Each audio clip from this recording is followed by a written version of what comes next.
ನಮಸ್ಕಾರಗಳಿರಿ. ಈ ವಿಡಿಯೋದಲ್ಲಿ ಒಂದು ಇಂಪಾರ್ಟೆಂಟ್ ಕಂಪನಿ ನಿನ್ನೆ ಹಾಗೂ ಇವತ್ತು 2 ದಿನದಲ್ಲೇ ಆಲ್ಮೋಸ್ಟ್ 25% ವರೆಗೂ ಬಿದ್ದಿದೆ. ಅದರ ಹಿಂದಿನ ಕಾರಣವನ್ನ ತಿಳ್ಕೊಳ್ಳುವಂತ ಪ್ರಯತ್ನವನ್ನು ಮಾಡೋಣ. ಜೊತೆಗೆ ನಮ್ಮ ಮಾರ್ಕೆಟ್ಗೆ ಸಂಬಂಧಪಟ್ಟಂತೆ ಹಾಗೂ ನಮ್ಮ ಟ್ರಂಪ್ ಅಣ್ಣನಿಗೆ ಸಂಬಂಧಪಟ್ಟಂತೆ ಕೆಲವು ಸುದ್ದಿಗಳು ಬಂದಿದ್ದಾವೆ. ಆ ಸುದ್ದಿಗಳನ್ನು ಕೂಡ ತಿಳ್ಕೊಳ್ಳುವಂತ ಪ್ರಯತ್ನವನ್ನು ಮಾಡೋಣ. ಮೊದಲಿಗೆ ಡಿಸ್ಕ್ಲೇಮರ್ ಕೊಡ್ಲಿಕ್ಕೆ ಇಷ್ಟಪಡ್ತೇನೆ.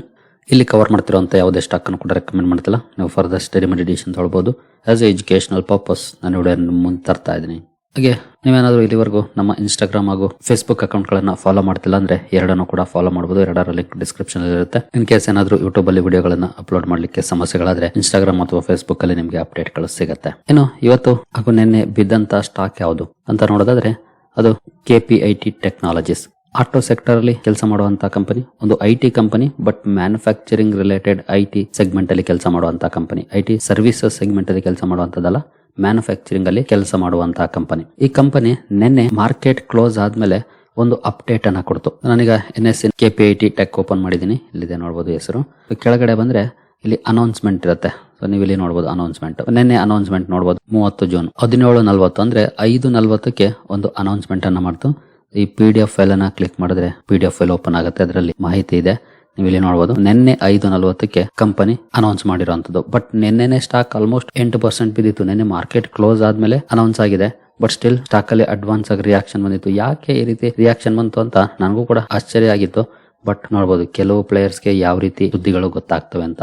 ಕಂಪನಿಯಿಂದ ಅಫಿಷಿಯಲ್ ಅನೌನ್ಸ್ಮೆಂಟ್ ಬಂದಿರೋದು 5:45ಗೆ. ಬಟ್ ಯಾರಿಗ್ ಗೊತ್ತಾಗಿತ್ತೋ ಗೊತ್ತಿಲ್ಲ. ಬಟ್ ಸ್ಟಾಕ್ ಅಲ್ಲಿ ನಿನ್ನೆ ದೊಡ್ಡ ರಿಯಾಕ್ಷನ್ ನೋಡ್ಲಿಕ್ಕೆ ಸಿಕ್ಕಿತ್ತು. ಇವತ್ತು ಅದಕ್ಕಿಂತ ಜಾಸ್ತಿನೇ ರಿಯಾಕ್ಷನ್ ನೋಡ್ಲಿಕ್ಕೆ ಸಿಕ್ತು. ನೋಡಬಹುದು ಕಂಪನಿ ಏನ್ ಹೇಳ್ತು, outlook for Q1 FY27 and for the reminder of the year. Q1 ಹಾಗೂ Q2 ಬಗ್ಗೆ ಕಂಪನಿ ಒಂದು ಅಪ್ಡೇಟ್ ಅನ್ನ ಕೊಟ್ಟಿದೆ.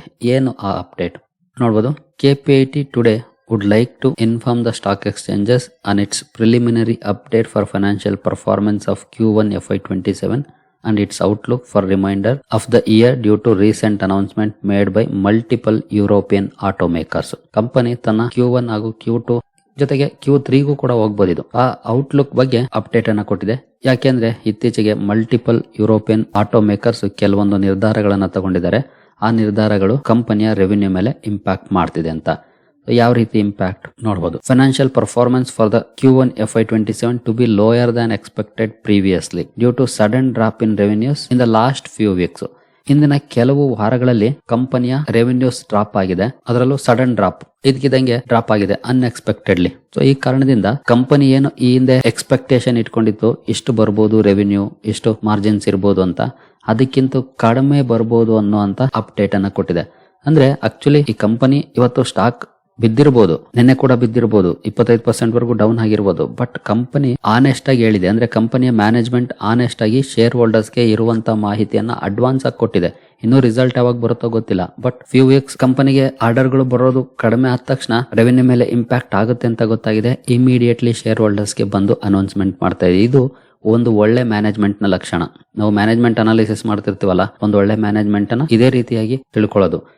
ಇನ್ ಕೇಸ್ ಕಂಪನಿ ಹೇಳಲಿಲ್ಲ, ರಿಸಲ್ಟ್ ಬಂದಾಗ ರಿಸಲ್ಟ್ ಡೌನ್ ಇತ್ತು, ಆಗ ಕಂಪನಿ ಈ ರೀತಿ ಮಾಹಿತಿಯನ್ನ ಕೊಟ್ಟಿದ್ರೆ ನಾರ್ಮಲ್ ಆಗಿರೋದು. ಬಟ್ ಇದು ಅಡ್ವಾನ್ಸ್ ಆಗಿ ಹೇಳ್ತಾ ಇದೆ. ಸ್ಟಾಕ್ ಪ್ರೈಸ್ ಮೇಲೆ ಇಂಪ್ಯಾಕ್ಟ್ ಆಗುತ್ತೆ ಅನ್ನೋದನ್ನ ಕಂಪನಿ ಯೋಚನೆ ಮಾಡಿಲ್ಲ. ಡೈರೆಕ್ಟ್ ಆಗಿ ಬಂದು ಈ ರೀತಿ ಆಗುತ್ತೆ ಅನ್ನೋದನ್ನ ಅಡ್ವಾನ್ಸ್ ಆಗಿ ಹೇಳಿದೆ. ಸೊ ಮೇ ಬಿ ಈ ಡೌನ್ ಫಾಲ್ ಏನಿದೆ, ರಿಸಲ್ಟ್ ಬಂದಾಗ ಅಂತ ದೊಡ್ಡ ರಿಯಾಕ್ಷನ್ ಇಲ್ಲದೆ ಇರಬಹುದು. ಇನ್ ಕೇಸ್ ಎಕ್ಸ್ಪೆಕ್ಟೇಷನ್ ಗಿಂತ ರಿಸಲ್ಟ್ ಬೆಟರ್ ಆಗಿತ್ತು ಅಂದ್ರೆ ಒಳ್ಳೆ ಪರ್ಫಾರ್ಮೆನ್ಸ್ ಬರ್ಬೋದು. ಆ ಪ್ರಾಬಬಿಲಿಟಿ ಇರುತ್ತೆ. ನಾನು ಇದನ್ನ ಮಾರ್ನಿಂಗ್ ವಿಡಿಯೋದಲ್ಲೂ ಕೂಡ ಮೆನ್ಷನ್ ಮಾಡಿದ್ದೆ.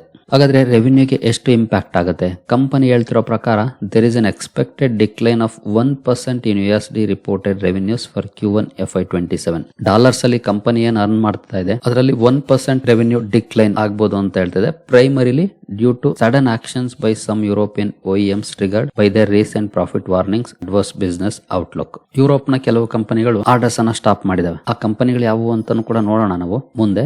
ಇನ್ನು ಪ್ರಾಫಿಟ್ ಗೆ ಯಾವ ರೀತಿ ಇಂಪ್ಯಾಕ್ಟ್ ಆಗುತ್ತೆ ಅಂತ ನೋಡಿದ್ರೆ EBITDA margin, net profit margin, EBITDA margin would decline sequentially proportionately higher than the revenue decline. ಅಂದ್ರೆ ರೆವಿನ್ಯೂಗೆ 1% ಏನು ಡೌನ್ ಆಗ್ಬೋದು ಅಂತ ಎಕ್ಸ್ಪೆಕ್ಟ್ ಮಾಡ್ತಿದೆ, ಅದಕ್ಕಿಂತ ಜಾಸ್ತಿ ಮಾರ್ಜಿನ್ಸ್ ಗೆ ಇಂಪ್ಯಾಕ್ಟ್ ಆಗುತ್ತೆ ಅನ್ನೋ ಮಾತನ್ನ ಕಂಪನಿ ಹೇಳಿದೆ. ಸೊ ಇದೇ ಒಂದು ಸ್ಟೇಟ್ಮೆಂಟ್ ಇವತ್ತು ಸ್ಟಾಕ್ ಅಲ್ಲಿ ಡೌನ್ ಪರ್ಫಾರ್ಮೆನ್ಸ್ ನೋಡ್ಲಿಕ್ಕೆ ಸಿಕ್ಕಿರೋದಕ್ಕೆ ಪ್ರಮುಖ ಕಾರಣ ಆಗಿದೆ.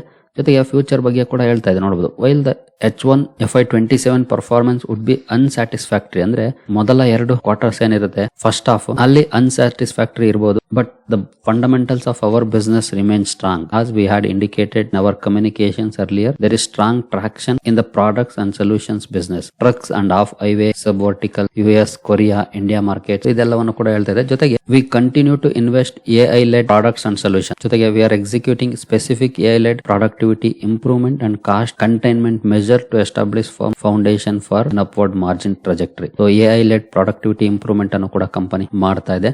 ಜೊತೆಗೆ AI ಅಲ್ಲಿ ಹೂಡಿಕೆಯನ್ನು ಕೂಡ ಮಾಡ್ತಾ ಇದೆ ಕಂಪನಿ ತನ್ನ ಬಿಸ್ನೆಸ್ ಎಕ್ಸ್ಪಾನ್ಷನ್ ಜೊತೆಗೆ ಮಾರ್ಜಿನ್ಸ್ ಅನ್ನ ಇಂಪ್ರೂವ್ ಮಾಡ್ಕೊಳ್ಳಿಕ್ಕೆ. ಅಂದ್ರೆ ಲಾಂಗ್ ಟರ್ಮ್ ವ್ಯೂ ಇಂಟ್ಯಾಕ್ಟ್ ಇದೆ, ಅದನ್ನ ಸ್ವತಃ ಕಂಪನಿ ಕೂಡ ಹೇಳಿದೆ, ಹಲವು ಅನಲಿಸ್ಟ್ ಗಳು ಕೂಡ ಅದನ್ನು ಹೇಳ್ತಿದ್ದಾರೆ. ನೋಡೋಣ. ಜೊತೆಗೆ ಇವತ್ತು ಇನ್ನೊಂದು ಅನೌನ್ಸ್ಮೆಂಟ್ ಅನ್ನ ಮಾಡ್ತು ಕಂಪನಿ. ನೀವು ಇಲ್ಲಿ ನೋಡಬಹುದು, ಬೆಳಗ್ಗೆನೆ ಬಂತು 9:33ಕ್ಕೆ, 1 ಜುಲೈ ಡೇಟ್ ಕೂಡ ನೋಡಬಹುದು. ಇಲ್ಲಿ ಈ PDF ಫೈಲ್ ಅನ್ನು ಓಪನ್ ಮಾಡೋಣ.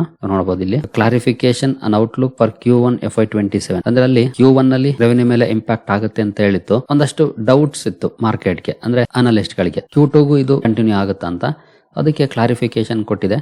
Q1 and Q2 ನೋಡಬಹುದು. We expect Q2 FY27 revenue to be in the similar range of Q1 FY27. ಅಂದ್ರೆ Q1 ಪರ್ಫಾರ್ಮೆನ್ಸ್ ಹೇಗಿರುತ್ತೋ ಅದೇ ರೀತಿ Q2 ಕೂಡ ಇರಬಹುದು. ಆ ರೀತಿ ಎಕ್ಸ್ಪೆಕ್ಟೇಷನ್ ಅನ್ನ ನಾವು ಇಟ್ಕೊಂಡಿದೀವಿ ಅಂತ ಹೇಳ್ತಿದೆ ಕಂಪನಿ. ಆಲ್ಮೋಸ್ಟ್ ಸಿಮಿಲರ್ ಪರ್ಫಾರ್ಮೆನ್ಸ್ ಇರುವಂತಹ ಸಾಧ್ಯತೆಗಳು ಜಾಸ್ತಿ ಇದೆ ಆಸ್ ಪರ್ ಕಂಪನಿ ಫೈಲಿಂಗ್ಸ್. ಇದನ್ನ ಸ್ವತಃ ಕಂಪನಿನೇ ಕ್ಲಾರಿಫೈ ಮಾಡಿದೆ. ಇದೆ ಈ ಕಂಪನಿ 2 ದಿನದಲ್ಲಿ 25% ವರೆಗೂ ಡೌನ್ ಆಗ್ಲಿಕ್ಕೆ ಪ್ರಮುಖ ಕಾರಣ ಆಗಿದ್ದು. ಜೊತೆಗೆ ನೀವು ಇಲ್ಲಿ ನೋಡಬಹುದು, BMW, ವೋಕ್ಸ್ವ್ಯಾಗನ್ ಈ 2 ಕಂಪನಿಗಳು ಸ್ಪೆಂಡಿಂಗ್ ಅನ್ನ ಕಟ್ ಮಾಡಿದಾವೆ. ಈ 2 ಕಂಪನಿಗಳಿಗೆ ಒರಿಜಿನಲ್ ಎಕ್ವಿಪ್ಮೆಂಟ್ಸ್ ಅನ್ನ ಸಪ್ಲೈ ಮಾಡುವಂತಹ ಕಂಪನಿ KPIT. ನೋಡಬಹುದು ಇಲ್ಲಿ ಕ್ಲೈಂಟ್ಸ್ ನೇಮ್ ಇದೆ: Jaguar, Benz, BMW, Navistar, Renault, Honda, Volkswagen. ದೊಡ್ಡ ದೊಡ್ಡ ಕಂಪನಿಗಳಿದಾವೆ. GM ಕೂಡ ಇದೆ. Trusted by mobility leaders worldwide. ಇವರೆಲ್ಲರಿಗೂ ಕೂಡ ಒರಿಜಿನಲ್ ಎಕ್ವಿಪ್ಮೆಂಟ್ಸ್ ಅನ್ನ ಸಪ್ಲೈ ಮಾಡುವಂತಹ ಕಂಪನಿ ಇದು. ಇಲ್ಲಿ ಮೇಜರ್ ಕಂಪನಿಗಳು ಸ್ಪೆಂಡಿಂಗ್ ಕಟ್ ಮಾಡ್ತವೆ. BMW and Volkswagen. ಇದೇ ಸ್ಟಾಕ್ ಅಲ್ಲಿ ಬಿಗ್ ರಿಯಾಕ್ಷನ್ ಗೆ ಇವತ್ತು ಪ್ರಮುಖವಾಗಿ ಕಾರಣ ಆಗಿರೋದು. ಇವತ್ತು ನೋಡಬಹುದು 16.5% ಡೌನ್ ಆಯ್ತು. 5 ಡೇಸ್ ಓಪನ್ ಮಾಡಿದ್ರೆ ಆಲ್ಮೋಸ್ಟ್ 24% ಮೇಲಿದೆ. ಅಂದ್ರೆ ಆಕ್ಚುಲಿ ಇದು ಜಸ್ಟ್ 2 ಡೇಸ್ ಅಲ್ಲೇ ಬಿದ್ದಿರುವಂತದ್ದು. ಏನು ಅನಲಿಸ್ಟ್ ಗಳು ಏನ್ ಹೇಳ್ತಾರೆ, ಕ್ವಾಂಟ್ ರಿಸರ್ಚರ್ ಅನಲಿಸ್ಟ್ ಅವರು ಹೇಳ್ತಿರೋದು ನೋಡಬಹುದು. Abrupt budget cuts and project delay by major European automakers disrupted KPIT's long running growth momentum ending 23 quarter streak of sequential revenue growth. However, the recent correction doesn't change KPIT's long-term investment case. Nishchal Jain said that the structural drivers behind the company, including global transition towards software-defined vehicles and autonomous mobility, remain intact. So long-term perspective ಅಲ್ಲಿ ನೋಡಿದಾಗ fundamentals ಅಲ್ಲೇನು ಬದಲಾವಣೆಗಳಾಗ್ತಿಲ್ಲ. ಯಾಕಂದ್ರೆ autonomous vehicles ಆಗ್ಬೋದು ಅಥವಾ software defined vehicle segment ಅಲ್ಲಿ growth ನೋಡ್ಲಿಕ್ಕೆ ಸಿಗ್ತಿದೆ. ಹಾಗಾಗಿ long term view intact ಇದೆ. ಬಟ್ ಶಾರ್ಟ್ ಟರ್ಮ್ ಅಲ್ಲಿ ಕಂಪನಿಗೆ ಖಂಡಿತ ದೊಡ್ಡ ಕಂಪನಿಗಳ ಸ್ಪೆಂಡಿಂಗ್ ಕಟ್ ಹೊಡೆತವನ್ನ ಕೊಡ್ತಾ ಇದೆ. ಸೊ ಇದಾಗಿತ್ತು ಮೇಜರ್ ಕಾರಣ ಈ ಕಂಪನಿಯ ಇವತ್ತಿನ ಡೌನ್ ಪರ್ಫಾರ್ಮೆನ್ಸ್ಗೆ. ಏನು ಬೇರೆ ಸುದ್ದಿಗಳ ಕಡೆ ಹೋಗೋದಕ್ಕೆ ಮುಂಚೆ ಡಿಸ್ಕ್ರಿಪ್ಷನ್ ಅಲ್ಲಿ ಅಕೌಂಟ್ ಅನ್ನು ಓಪನ್ ಮಾಡ್ಕೊಳ್ಳುವಂತ ಲಿಂಕ್ ಇದೆ. ಇಂಟ್ರೆಸ್ಟ್ ಇರೋರು ಅಕೌಂಟ್ ಅನ್ನು ಓಪನ್ ಮಾಡ್ಕೊಳ್ಬಹುದು. ಹೂಡಿಕೆಗೆ ಸಂಬಂಧಪಟ್ಟಂತೆ ನಿಮ್ಗೆ ಏನಾದ್ರು ಸಪೋರ್ಟ್ ಬೇಕಂದ್ರೆ ಇಲ್ಲಿರುವಂತಹ ನಂಬರ್ಗಳ ಮೂಲಕ ನಮ್ಮ ಟೀಮ್ ನ ಸಂಪರ್ಕ ಮಾಡಬಹುದು. ಬಟ್ ಸಪೋರ್ಟ್ ಸಿಗಬೇಕಂದ್ರೆ ನೀವು ನಮ್ಮ ಮೂಲಕ ಅಕೌಂಟ್ ಅನ್ನು ಓಪನ್ ಮಾಡ್ಕೊಂಡಿರ್ಬೇಕಾಗುತ್ತೆ. ಹಾಗಾಗಿ ಡಿಸ್ಕ್ರಿಪ್ಷನ್ ಅಲ್ಲಿರುವಂತಹ ಲಿಂಕ್ ಅನ್ನು ಬಳಸಿಕೊಂಡು ಅಕೌಂಟ್ ಅನ್ನು ಓಪನ್ ಮಾಡ್ಕೊಂಡು ಸಂಪರ್ಕ ಮಾಡಬಹುದು. ಇನ್ನು ಸೆಬಿ ಇವತ್ತು ಒಂದು ಬಿಗ್ ಅಪ್ಡೇಟ್ ಅನ್ನ ಕೊಟ್ಟಿದೆ. ನೋಡಬಹುದು, 144 ಕೋಟಿ stock pump and dump case ಅನ್ನ ಫೈಂಡ್ ಮಾಡಿ ಅದನ್ನ ಎನ್ಕ್ವೈರಿ ಮಾಡಿ ಈಗ ಅವರಿಗೆ ದಂಡವನ್ನ ಹಾಕಿದೆ. ಬಟ್ ಇದು 2018ರಿಂದ 2020 ಮಾಡಿರುವಂತಹ ಕೇಸ್, ಇವತ್ತಿನ ಕೇಸ್ ಅಲ್ಲ. ಬಟ್ ಮಾರ್ಕೆಟ್ ಅಲ್ಲಿ ಹೂಡಿಕೆ ಮಾಡುವಂತವ್ರು ಯಾಕೆ ಕೇರ್ಫುಲ್ ಆಗಿರ್ಬೇಕು ಅನ್ನೋದ್ರ ಬಗ್ಗೆ ಇನ್ನೊಂದು ಪಾಠವನ್ನ ಇದು ಕಲಿಸ್ತಾ ಇದೆ.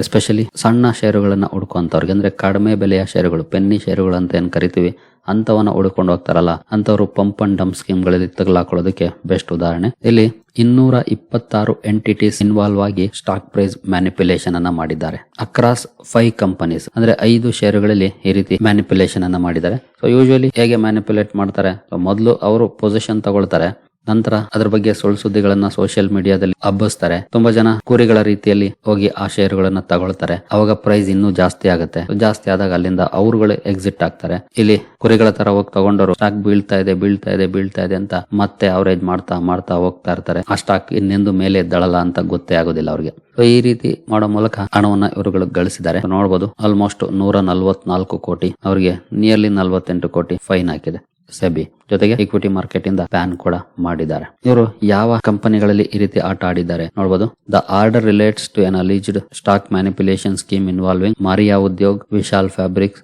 7NR retail, GBL industries, Darjeeling ropeway company. Usually ಇವರು ಪೆನ್ನಿ ಸ್ಟಾಕ್ ಗಳಲ್ಲಿ ಆಟ ಆಡೋದು, ಯಾಕಂದ್ರೆ ಪೆನ್ನಿ ಸ್ಟಾಕ್ ಗಳಲ್ಲಿ ಲಿಕ್ವಿಡಿಟಿ ಕಡಿಮೆ ಇರುತ್ತೆ, ಈಸಿಯಾಗಿ ಸ್ಟಾಕ್ ನ ಮೇಲೆ ತಗೊಂಡು ಹೋಗಬಹುದಾಗಿರುತ್ತೆ. ಹಾಗಾಗಿ ಜೊತೆಗೆ ಕಡಿಮೆ ಪ್ರೈಸ್ ಇರುವಂತ ಕಂಪನಿಗಳು ಅಂದ ತಕ್ಷಣ ಮೋಸ ಹೋಗುವಂತವ್ರು ಜಾಸ್ತಿ ಜನ ಇರ್ತಾರೆ. ಟ್ರೈ ಮಾಡೋಣ ಅಂತ ನೋಡೋರು, ಹಾಗಾಗಿ ಅವರನ್ನ ಬಲೆಗೆ ಹಾಕೋದು ಈಸಿ. ಹಾಗಾಗಿ ಇಂತ ಸ್ಟಾಕ್ ಗಳಲ್ಲಿ ಇವರು ಆಟ ಆಡೋದು. ಅದಕ್ಕಾಗಿನೇ ತುಂಬಾನೇ ದೂರ ಇರಬೇಕು. 394 ಪೇಜ್ಗಳ ಆರ್ಡರ್ ಅನ್ನ ಸೆಬಿ ಮಾಡಿದೆ. ಒಂದ್ಸಲ ಬೇಕಿದ್ರೆ ಸೆಬಿ ವೆಬ್ಸೈಟ್ ಅಲ್ಲಿ ಸಿಗುತ್ತೆ, ಹೋಗಿ ನೋಡಬಹುದು. ಫರ್ದರ್ ಇನ್ನೂ ಡೀಟೇಲ್ಸ್ ಬೇಕು ಅಂದ್ರೆ. ಇನ್ನು ಇಂಡಿಯಾದ GST ಕಲೆಕ್ಷನ್ಸ್ ಡೇಟಾ ರಿಲೀಸ್ ಆಗಿದೆ. ಜೂನ್ ತಿಂಗಳದು ನೋಡಬಹುದು. 1.95 lakh crore ಕಲೆಕ್ಟ್ ಆಗಿದೆ. ಜೊತೆಗೆ 13 ತಿಂಗಳಲ್ಲಿ ಫಾಸ್ಟ್ ಆಗಿ ಜಾಸ್ತಿ ಆಗಿರುವಂತದ್ದು ಇದು. ಹಿಂದಿನ ಸಲ ಅಂದ್ರೆ ಮೇಗೆ ಕಂಪೇರ್ ಮಾಡಿದ್ರೆ 16.4% ಜಾಸ್ತಿ ಕಲೆಕ್ಟ್ ಆಗಿದೆ GST ಜೂನ್ ಅಲ್ಲಿ. ಇನ್ನು ನಮ್ಮ ಟ್ರಂಪ್ ಅಣ್ಣನಿಗೆ ಸಂಬಂಧಪಟ್ಟಂತೆ ಒಂದು ಸುದ್ದಿ ಬಂದಿದೆ ನೋಡಬಹುದು. $1.4 billion ಪೇ ಡೇ ನೋಡಬಹುದು. US President Donald Trump reported more than $1.4 billion income from his family crypto venture in 2025. 2025 crypto venture ಏನಿದೆ ಅದರಿಂದಾನೆ $1.4 billion ಬಂದಿರೋ ಬಗ್ಗೆ ಡಿಸ್ಕ್ಲೋಸರ್ಸ್ ಅಲ್ಲಿ, ಫೈನಾನ್ಷಿಯಲ್ ಡಿಸ್ಕ್ಲೋಸರ್ಸ್ ಅಲ್ಲಿ ಸ್ವತಃ ಡೊನಾಲ್ಡ್ ಟ್ರಂಪ್ ಅವರೇ ಮಾಡಿರುವಂತದ್ದು. ಚೆನ್ನಾಗಿ ಲಾಭವನ್ನ ಮಾಡಿದ್ದಾರೆ 2025ರಲ್ಲಿ. ಸರಿ ಗೆಳೆಯರಿ, ಈ ಎಲ್ಲ ಅಪ್ಡೇಟ್ಸ್ ನಿಮಗೆ ಇಷ್ಟ ಆಗಿದೆ ಅನ್ಕೊಳ್ತೀನಿ. ಹಾಗೆ ಡಿಸ್ಕ್ರಿಪ್ಷನ್ ಅಲ್ಲಿ ಅಕೌಂಟ್ ಅನ್ನು ಓಪನ್ ಮಾಡ್ಕೊಳ್ಳುವಂತ ಲಿಂಕ್ ಇದೆ, ಅಕೌಂಟ್ ಅನ್ನು ಓಪನ್ ಮಾಡ್ಕೊಳ್ಬಹುದು. ಮುಂದಿನ ವಿಡಿಯೋದಲ್ಲಿ ಸಿಗೋಣ. ಅಲ್ಲಿವರೆಗೂ ಜೈ ಹಿಂದ್, ಜೈ ಕರ್ನಾಟಕ.